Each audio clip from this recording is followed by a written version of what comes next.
बजाज से personal loan लेने का सोच रहे हो तो इस वीडियो के अंदर मैंने पूरा का पूरा प्रोसेस बिल्कुल स्टेप बाय स्टेप बता रखा है। आपका लोन इजीली अप्रूव हो जाएगा। पर लोन अप्लाई करने से पहले आपको दो सबसे इंपॉर्टेंट बातें हैं जो हमेशा ध्यान रखनी है। अब वो कौन कौन सी दो बातें हैं, तो सबसे पहला पॉइंट तो यहाँ पर ये आता है। देखो, आप लोन कहीं से भी लो, चाहे बजाज से लो, बैंक से लो, एनबीएफसी से लो, कहीं से भी लो, अगर आप लोन लेते हो तो उसको वापस रीपे करने का भी दम रखना। अगर आप रीपे नहीं कर पाओगे तो फिर यहाँ पर आप एक ना डेट ट्रैप के अंदर फंस जाओगे, मतलब कि किस्तों के जाल के अंदर फंस जाओगे। और देखो, आज के टाइम में आप सबको पता है कि रिकवरी वाले अपना पैसे रिकवर कैसे करते हैं, चाहे वो बैंक हो, चाहे बजाज हो, चाहे कोई भी हो। देखो, अगर कोई बंदा अपना पैसा दे रहा है तो वो रिकवर भी करेगा। देखो, आरबीआई की गाइडलाइंस होती है, सारी चीजें आपको पता है, यूट्यूब पे वीडियो देख लेना, रिकवरी कैसे होती है, वो सारी चीजें मुझे बताने की कोई जरूरत नहीं है। बस कुल मिलाए कहने का मतलब ये है, देखो, अगर आपको बहुत ज्यादा ही इमरजेंसी हो तभी आप पर्सनल लोन की तरफ जाना। और साथ ही साथ कहने का मतलब ये भी है कि अगर आप लोन रीपे कर सको तभी पर्सनल लोन लेना, वरना लोन मत लेना। अब सेकंड पॉइंट यहाँ पर ये आता है, देखो, लोन आप वहीं से लेना जहां पर आपको रेट ऑफ इंटरेस्ट कम मिले, आपकी प्रोसेसिंग फीस कम मिले और आपको लोन अमाउंट ज्यादा मिले, चाहे वो बजाज दे चाहे बैंक दे, तो आप वहीं से लेना।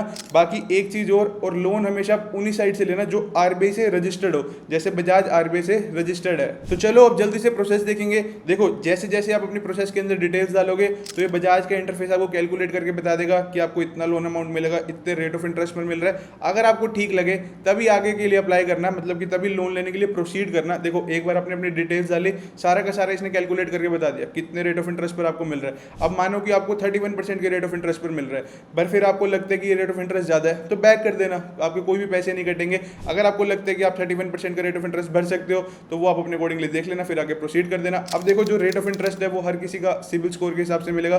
किसी को 20% पर भी मिल सकता है, किसी को 25 पर, किसी को 30 पर, किसी को 40 पर। मैंने 45% तक का रेट ऑफ इंटरेस्ट देखा है, बाकी ये यूजर टू यूजर डिपेंड करेगा। बट कुल मिलाए कहने का मतलब ये है, जब आप अपनी डिटेल्स डालोगे उसके बाद ये सारी की सारी चीजें कैलकुलेट कर देगा कि लोन अमाउंट इतना है, रेट ऑफ इंटरेस्ट इतना है, टाइम पीरियड इतना है। तो वो आप अपने अकॉर्डिंगली देख लेना। अगर आपको सूट करता है तो ले लेना, नहीं करता तो बैक कर देना, कोई भी आपके चार्जेस नहीं कटेंगे। तो चलो हम देखते हैं कैसे हम घर बैठे बैठे बजाज पर्सनल लोन के लिए अप्लाई कर सकते हैं। करना कुछ नहीं है, नीचे डिस्क्रिप्शन में लिंक है, जैसे आप लिंक पर क्लिक करोगे तो बजाज के इंटरफेस पर आ जाओगे। यहाँ पर आप देख भी सकते हैं, यहाँ पर लिखा गया पर्सनल लोन। तो सिंपली यहाँ पर नीचे आपको ऑप्शन मिलेगा अप्लाई नाउ का, तो सिंपली आपको इस पर क्लिक करना है। इस पर क्लिक करने के बाद अब आपके सामने कुछ इस तरीके का इंटरफेस आएगा।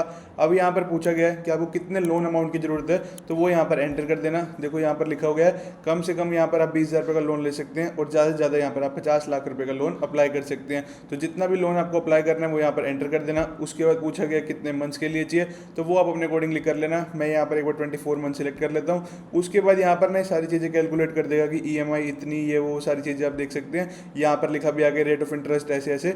बट ये जो अभी लिखा है ये बिल्कुल सच नहीं है, आखिरी के पेज पे बिल्कुल एग्जैक्ट लिखा आएगा। इसमें और इसमें बहुत डिफरेंस होगा। अभी आपको यहाँ पर थोड़ा सा कम दिखेगा, बट जब आप लास्ट स्टेप पे पहुंचोगे तो आपको यहाँ पर काफी डिफरेंस नजर आएगा। तो एक बार आप अप्लाई कर लेना अपने अकॉर्डिंगली, उसके बाद देख लेना आखिरी में कि आपको लोन लेना भी है कि नहीं लेना, तो वो आप अपने अकॉर्डिंगली देख लेना। एक बार हम यहाँ पर फटाफट आके सारी डिटेल्स डालते हैं। तो सिंपली करना कुछ नहीं, सिंपली यहाँ पर नीचे आपको अप्लाई नाउ के ऊपर क्लिक करना है। जैसे ही आप अप्लाई के ऊपर क्लिक करोगे तो उसके बाद यहाँ पर आपको मोबाइल नंबर एंटर करने को आएगा, क्योंकि बेसिकली अभी तक हम लॉग इन नहीं हुए। तो सिंपली हमें यहाँ पर अपना मोबाइल नंबर एंटर करना है, देन गेट ओटीपी पर क्लिक करना है। उसके बाद जो भी ओटीपी यहाँ पर आएगा उसको यहाँ पर एंटर कर देना, देन सबमिट के ऑप्शन पर क्लिक कर देना। अब सबमिट पर क्लिक करने के बाद यहाँ पर आपसे कंसेंट बोला गया है, तो सिंपली यहाँ पर आपको चेकबॉक्स को टिक करना है, देन कंटिन्यू के ऑप्शन पर क्लिक करना है। अब कंटिन्यू के ऑप्शन पर क्लिक करने के बाद यही हमारे पास होम पेज फिर से आ जाएगा। सिंपली यहाँ पर बोला गया अमाउंट डालो, तो आप अपने अकॉर्डिंगली अमाउंट एंटर कर देना। अमाउंट डालने के बाद यहाँ पर सारी की सारी चीजें लिखी आ रही है, प्रोसेसिंग फीस इतनी है, लोन अमाउंट इतना है, रेट ऑफ इंटरेस्ट इतना है। तो सिंपली यहाँ पर सारी चीजें लिखी आ रही है। प्रोसेसिंग फीस यहाँ पर दिखा रहे 756 रुपये, हमने लोन अमाउंट डाली 1 लाख रुपए, तो ये यहाँ पर 1% से भी कम हुई, तो बिल्कुल ठीक है। उसके नीचे यहाँ पर स्टैंप ड्यूटी का ऑप्शन आ रहा है। स्टैंप ड्यूटी के बेसिकली 200 से 300 रुपये लगते हैं, कोई ज़्यादा खास नहीं लगते। तो सिंपली यहाँ पर अभी तक की सारी चीज़ें ठीक है। तो सिंपली अभी यहाँ पर आपको अप्लाई के ऑप्शन पर क्लिक करना है। अप्लाई के ऑप्शन पर क्लिक करने के बाद अब यहाँ पर आपको अपनी पर्सनल डिटेल एंटर करनी है, जैसे कि आपका फुल नेम, आपका जेंडर, डेट ऑफ बर्थ, आपका पैन कार्ड नंबर। तो जो भी बेसिक डिटेल्स है सारी डिटेल यहाँ पर एंटर कर देना। उसके बाद यहाँ पर आपसे पूछा गया सिलेक्ट योर एम्प्लॉयमेंट टाइप, अगर आप सैलरीड हो तो यहाँ पर सैलरी सिलेक्ट कर लेना, अगर आप सेल्फ एम्प्लॉयड हो या खुद का बिजनेस है तो यहाँ पर सेल्फ एम्प्लॉयड सिलेक्ट कर लेना। उसके बाद यहाँ पर आपसे पिन कोड पूछा गया, आपकी सिटी पूछी गई। ये सारी बेसिक डिटेल भरने के बाद सिंपली नीचे आपको चेकबॉक्स को टिक करना है, देन कंटिन्यू के ऑप्शन पर क्लिक करना है। अब कंटिन्यू पर क्लिक करने के बाद अब यहाँ पर थोड़ा सा प्रोसेस होगा, टाइम लगेगा, तो यहाँ पर आपको बैक नहीं करना। उसके बाद यहाँ पर आपसे बोला गया इनकम वेरिफिकेशन। अब बेसिकली आपकी इनकम वेरिफिकेशन भी होगी, मतलब ये पूछेगा कि आप कुछ कमाते भी हो कि नहीं कमाते। अगर देखो जो लोग बिल्कुल अनएम्प्लॉयड है, कुछ नहीं कमाते, तो कोई भी कंपनी लोन नहीं देती। बट अगर थोड़ा बहुत भी कुछ कमाते हैं तो यहाँ पर आपको अपना इनकम प्रूफ करना होगा।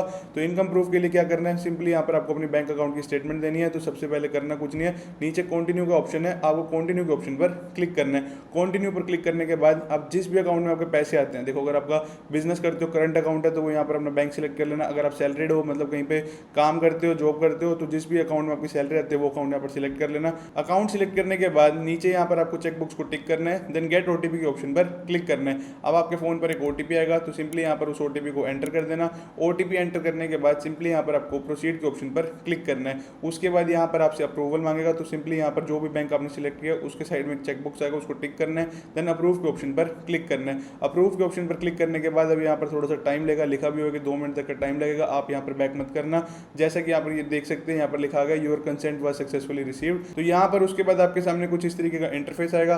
अब यहाँ पर आपसे आपकी एम्प्लॉयमेंट डिटेल्स पूछी गई हैं, तो जिस भी कंपनी में आप काम करते हो या फिर आपकी खुद की कंपनी है तो यहाँ पर सारी की सारी डिटेल डाल देना।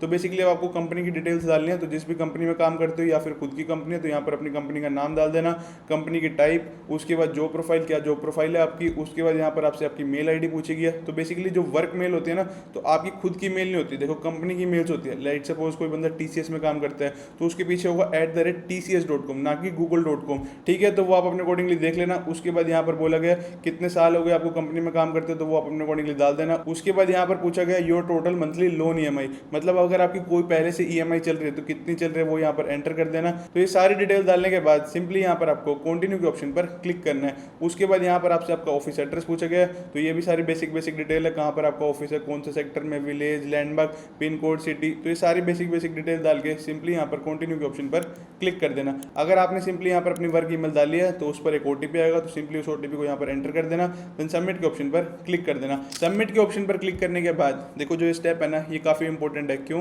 क्योंकि किसी का तो पूरा लिखा आ जाएगा कि आपका इतना लोन है, इतना रेट ऑफ इंटरेस्ट पड़ रहा है। देखो जो यहाँ पर रेट ऑफ इंटरेस्ट लिखा आएगा ना, वही आपका रेट ऑफ इंटरेस्ट माना जाएगा। स्टार्टिंग में जो लिखा आया था बहुत कम आया था, उसके बाद यहाँ पर जो आएगा वो एक्यूरेट आएगा। बट किसी का क्या होता है, किसी का यहीं से बैक हो जाता है, तो उस केस में क्या होता है, तो बजाज का जो एम्प्लॉय है वो आपको कॉल करता है, फिर वो यहाँ पर आपको एक लिंक भेजते हैं। तो हमारे केस में यही हुआ, हमारा यहाँ पर बैक हो गया, तो यहाँ पर हमारे पास बजाज की तरफ से कॉल आया, तो उन्होंने यहाँ पर हमें लिंक भेजा। आगे का प्रोसेस बिल्कुल सेम है, किसी का ये इंटरफेस आ जाएगा, हमारे पास लिंक आएगा, तो आगे का प्रोसेस बिल्कुल सेम है। तो लिंक आने के बाद जैसे हमने लिंक पर क्लिक किया तो वो बेसिकली एक डिजी लॉकर का लिंक था। यहाँ पर आपको अपनी आधार कार्ड से वेरिफिकेशन करानी थी, तो सिंपली यहाँ पर आपको अपने आधार कार्ड से वेरिफिकेशन करानी है। तो यहाँ पर आपको अपना आधार कार्ड नंबर एंटर करना होगा। आधार नंबर एंटर करने के बाद सिंपली यहाँ पर आपको नेक्स्ट के ऑप्शन पर क्लिक करना है। अब नेक्स्ट के ऑप्शन पर क्लिक करने के बाद अब आपके आधार रजिस्टर मोबाइल पर एक ओटीपी आएगा, तो सिंपली यहाँ पर आपको सबमिट के ऑप्शन पर क्लिक करना है। अब सबमिट के ऑप्शन पर क्लिक करने के बाद अब यहाँ पर लिखा है you are already registered with DigiLocker. देखो हमने पहले डिजी लॉकर पर कभी अकाउंट बनाया होगा, तो यहाँ पर लिखा है, उसके नीचे यहाँ पर लिखा है डिजी लॉकर का यहाँ पर पिन एंटर करो। अगर आपको डिजी लॉकर का पिन याद है तो सिंपली यहाँ पर एंटर कर देना। बट बहुत से लोग होते हैं जो भूल जाते हैं, तो सिंपली करना कुछ नहीं, फॉरवर्ड पिन पर कर देना। उसके बाद यहाँ पर सेट अपना न्यू पिन कर लेना, फिर यहाँ पर एंटर कर देना। उसके बाद यहाँ पर अपने आप दिखा देगा आपकी लोन समरी, आपकी रिक्वेस्टेड लोन अमाउंट इतनी, आपकी प्रोसेसिंग फीस इतनी लगेगी। इसके अलावा यहाँ पर 2 ऑप्शन हो रहे हैं, इनको अनटिक ही रहने देना वरना फालतू के पैसे आपके और लग जाएंगे। उसके बाद यहाँ पर सारी की सारी चीज़ें दिखा दी, स्टैंप ड्यूटी इतनी लग रही है, आपकी ईएमआई इतनी लग रही है, तो आप सारी चीज़ें अपने अकॉर्डिंगली देख लेना। अगर आपको सही लगे तो कंटिन्यू के ऑप्शन पर क्लिक कर देना। कंटिन्यू के ऑप्शन पर क्लिक करने के बाद अब यहाँ पर आपकी बैंक अकाउंट वेरिफिकेशन होगी। तो बेसिकली जो भी बैंक अकाउंट आप अटैच करना चाहते हो, मतलब कि जिसके अंदर भी आप पैसे लेना चाहते हो, तो वो यहाँ पर बैंक अकाउंट अटैच कर देना। बेसिकली यहाँ पर क्या होगा, बजाज कंपनी वेरीफाई करने के लिए आपके अकाउंट में 1 रुपया भेजेगी, तो सिंपली यहाँ पर आपको अपना बैंक अकाउंट ऐड करना है, तो यहाँ पर ऐड अकाउंट के ऑप्शन पर क्लिक कर देना। उसके बाद यहाँ पर आपको अकाउंट होल्डर नेम डालना है, आईएफएससी कोड डालना है, अकाउंट नंबर डालना है, अकाउंट टाइप डालना है। तो ये सारी बेसिक चीज़ें अपने अकॉर्डिंगली एंटर कर देना। जैसे कि आप देख सकते हैं यहाँ पर लिखा गया बैंक अकाउंट सक्सेसफुली वेरीफाइड, तो यहाँ पर आपका अकाउंट वेरीफाई हो चुका है। उसके बाद नीचे यहाँ पर आपको नेक्स्ट पेज पर रीडायरेक्ट कर रहा है, तो यहाँ पर आपको बैक नहीं करना। जैसा कि आप देख सकते हैं यहाँ पर लिखा गया एप्लीकेशन सबमिटेड, मतलब अभी हमारी जो एप्लीकेशन है वो बजाज के पास सबमिट हुई है। अभी वहाँ पर पूरी की पूरी ओवरव्यू होगी, तो ओवरव्यू बेसिकली ना वो उनके एम्प्लॉइज ही करते हैं। तो आपके पास अब यहाँ पर कॉल आ जाएगा। बेसिकली अब क्या होगा, आपके ना डॉक्यूमेंट वेरीफाई होंगे, आपकी सिविल स्कोर सारी चीज़ें चेक होगी कि जेन्युइन बंदा ही अप्लाई कर रहा है ना। बट बेसिकली हमारा काम क्या था, हमने भी यहाँ पर अपनी एप्लीकेशन भेज दिया। उसके बाद सारी की सारी चीज़ें अब यहाँ पर बजाज के एम्प्लॉइज करेंगे। तो यहाँ पर आपके पास कॉल आ जाएगा या फिर बजाज के एम्प्लॉइज घर आ जाएंगे आपके डॉक्यूमेंट वेरीफाई करने के बाद। जैसे आपकी डॉक्यूमेंटेशन वेरिफिकेशन हो जाएगी तो आपका जो लोन है वो आपके अकाउंट में आ जाएगा। तो ये था पूरा का पूरा प्रोसेस कि कैसे हम घर बैठे बैठे बजाज से पर्सनल लोन ले सकते हैं। बाकी फिर भी कुछ डाउट हो तो नीचे कमेंट जरूर करना। बाकी मिलते हैं हम नेक्स्ट वीडियो में। Till then have a right path means focus path.